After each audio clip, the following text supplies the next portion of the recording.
Halo Bapak Ibu, Assalamualaikum warahmatullahi wabarakatuh. Perkenalkan, saya Hendros Welo. Saya merupakan salah satu peserta Latsar CPNS Regional Bukit Tinggi tahun 2023 angkatan 17 kelompok 4, dan saya berasal dari Puskesmas Purnama Kota Dumai. Oke, baik. Kali ini saya akan berbagi informasi tentang pentingnya melakukan pengobatan rutin, terutama untuk pasien diabetes mellitus. Oke, selamat menyaksikan. Diabetes mellitus adalah penyakit menahun yang ditandai dengan kadar gula darah yang melebihi batas normal. Gula darah adalah kadar glukosa yang terdapat dalam darah.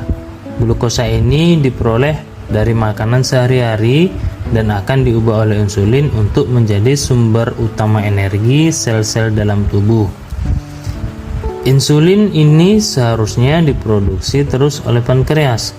Nah, pada penderita diabetes, insulin yang harusnya cukup diproduksi pankreas ternyata kurang, sehingga banyak glukosa yang tidak dapat masuk ke dalam sel dan terjebak di dalam darah.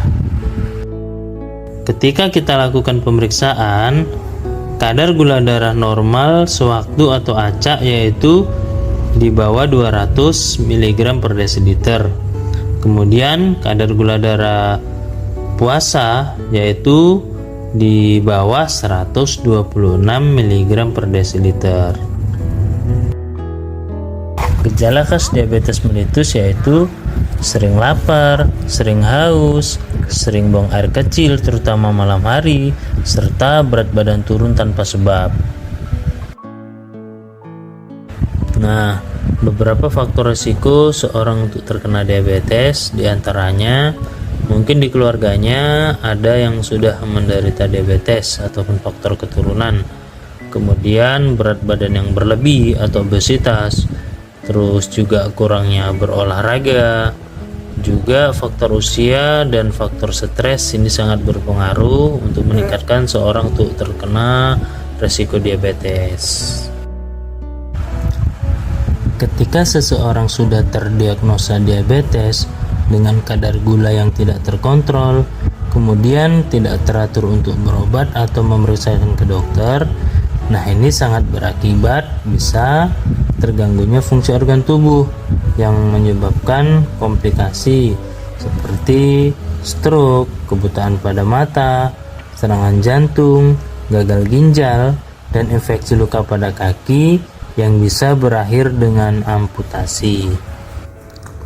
Nah, bagi Bapak Ibu yang sudah terdiagnosa diabetes, agar komplikasinya tidak terjadi dan tidak memperburuk kesehatan Bapak Ibu, maka di sini saya sangat menganjurkan agar kiranya Bapak Ibu selalu melakukan pemeriksaan secara rutin, cek gula secara rutin, berobat ke dokter secara rutin, dan juga mengkonsumsi obat secara rutin sesuai dengan yang sudah dianjurkan oleh dokter, dan juga mengikuti edukasi tentang diabetes.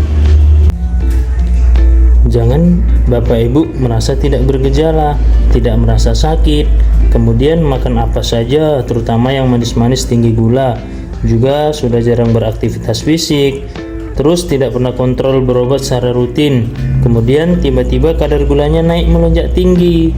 Nah, ini sangat berbahaya dan bisa menyebabkan koma bahkan kematian. Sebelum semua komplikasi tentang diabetes itu terjadi, marilah Bapak Ibu kiranya selalu melakukan check up secara rutin, karena diabetes tidak bisa disembuhkan, hanya saja bisa dikontrol agar semuanya baik-baik saja. Nah, bagi Bapak Ibu yang tidak mau kenal dengan diabetes, cara pencegahannya mudah kok. Yang penting kita harus cerdik. Apa itu cerdik? Cerdik itu cek kesehatan secara rutin, enyahkan asap rokok, rajin beraktivitas fisik atau berolahraga, diet seimbang seperti makanan yang tinggi serat, misalkan banyak makan buah dan sayur seperti alpukat, pir, pisang, ubi jalar, kentang, dan juga sayur-sayuran. Dan harus mengurangi karbohidrat seperti nasi putih, roti, makanan siap saji, dan juga makanan dalam kemasan. Kemudian istirahat cukup dan kelola stres. Nah, demikian jadi kesimpulannya, pendekatan yang baik untuk diabetes tentunya adalah dengan pencegahan dan mengubah gaya hidup yang sehat, juga makanan yang sehat yang harus diikuti dengan check up secara rutin. Demikian yang bisa saya sharingkan. Bukan diabeteslah musuh terbesar Anda. Musuh terbesar Anda adalah diri Anda sendiri. Bagaimana cara kita agar bisa disiplin mengkonsumsi makanan yang baik, menjaga pola pikir yang baik, dan berolahraga secara rutin. Oke, semoga bermanfaat untuk kita semua.